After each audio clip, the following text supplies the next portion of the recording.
Magandang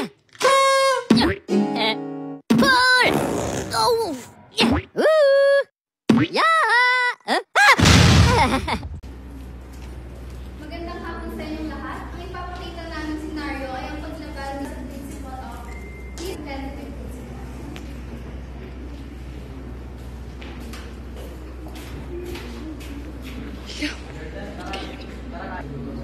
Sige, saan mo gusto? Sige. Parking na ako ng C1 tapos C2. 1,400.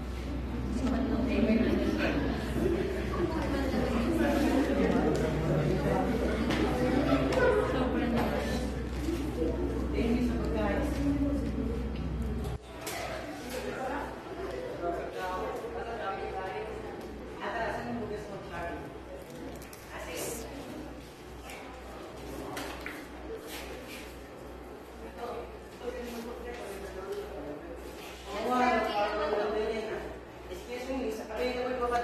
Yes po, 28 lang. Ayos your card po. Yes, ma'am. Thank you.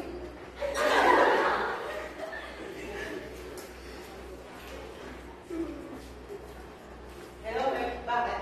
Hey John, yung trip natin sa Tokyo baka nakakalimutan mo na. Sagot mo yun. Ay, oo nga pala, no. Sige, ayos ko na yung flight tapos gamitin mo yung business card ko. Punta muna ako sa coffee shop ko.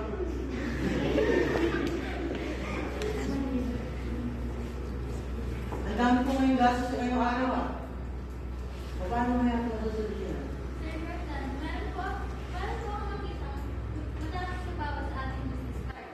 Kung magkano naman po kayo ang gastos ngayong araw, maaari po ito makaka-apekto sa ating station sa ating shop at pati ng Aray ko, salamat sa advice mo, Sige. Thank you. At ayun lang po, ang ipinakita dito ay ang paglabag ni Jordan sa business indemnity principle. Dahil ang principle na ito ay naglalahad kung saan ang personal na gastos at pilihin ay hindi dapat na bilang sa business account. At ang ipinakita ni Jordan ay ang paggamit niya sa lahat ng gastusin sa pamilya man